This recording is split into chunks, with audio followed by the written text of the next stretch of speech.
Satellite ভিত্তিক internet সেবাদাতা প্রতিষ্ঠান স্টারলিংকের licence অনুমোদন করেছেন প্রধান উপদেষ্টা অধ্যাপক মোহাম্মদ ইউনূস। সোমবার তিনি এ অনুমোদন দেন বলে জানিয়েছে প্রধান উপদেষ্টার প্রেস উইং জানায়, স্টারলিংক বাংলাদেশের ইন্টারনেটে নতুন সংযোজন হচ্ছে। শ্রীলঙ্কার পরে দক্ষিণ এশিয়ার দ্বিতীয় দেশ হিসেবে বাংলাদেশে বৈশ্বিক এই স্যাটেলাইট ইন্টারনেট সেবাদাতা প্রতিষ্ঠান যাত্রা শুরু করছে। বাংলাদেশে স্টারলিংকের সেবা কবে চালু হবে জানতে চাইলে ডাক, টেলিযোগাযোগ ও তথ্য প্রযুক্তি বিষয়ক দায়িত্বপ্রাপ্ত প্রধান উপদেষ্টার বিশেষ সহকারী ফয়েজ আহমদ তৈয়ব সাংবাদিকদের বলেন, প্রধান উপদেষ্টার কাছ থেকে স্টারলিংক আজ অনুমোদন পেয়েছে। মে মাসের মাঝামাঝিতে চালুর সম্ভাবনা রয়েছে। স্টারলিংক বাণিজ্যিকভাবে চালুর জন্য একটি অনুরোধ করেছে, যেটা লোকাল গেটওয়ে ছাড়া। সরকার 90 দিনের জন্য সে অনুমতি দেবে। এছাড়া তারা ট্যারিফ প্ল্যানের জন্য কাজ করছে। এ বিষয়ে তারা বিটিআরসিতে আবেদন করবে।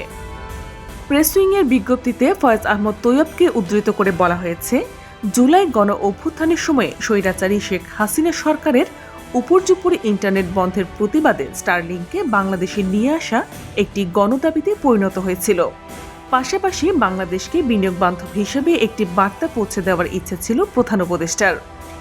প্রধান উপদেষ্টার তথ্য বিষয়ক দায়িত্বপ্রাপ্ত এই বিশেষ সহকারী বলেন, বাংলাদেশের হাওর বাওর দ্বীপাঞ্চলে দুর্গম পার্বত্য এলাকায়, বিশেষভাবে উপকূলীয় দুর্যোগপ্রবণ এলাকায় নিরবিচ্ছিন্ন এবং মানসম্পন্ন ইন্টারনেট সেবা পৌঁছে দেওয়ার চ্যালেঞ্জ রয়েছে। যেসব অঞ্চলে এখনও ফাইবার পৌঁছায়নি, সেখানে দ্রুত সময়ে মানসম্পন্ন ইন্টারনেট পৌঁছে দেওয়ার চাহিদার পরিপ্রেক্ষিতে প্রধান উপদেষ্টা স্ব-উদ্যোগী হয়ে স্পেস এক্স সিইও ইলন মাস্ককে ফোন করে 90 দিনের মধ্যে স্টারলিংকে বাংলাদেশে কার্যক্রম শুরু করার আহ্বান জানান।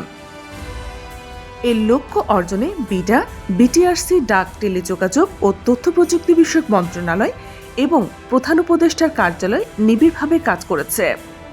তিনি আরও বলেন, স্টারলিংকের সেবাগুলোর মধ্যে একটি প্রাথমিক সেবা হচ্ছে নিরবিচ্ছিন্ন উচ্চগতির ইন্টারনেট, যেখানে লোডশেডিংয়ের সঙ্গে সঙ্গে ইন্টারনেট বন্ধ হয়ে যাবে না, যেটি আইএসপির ক্ষেত্রে হয়।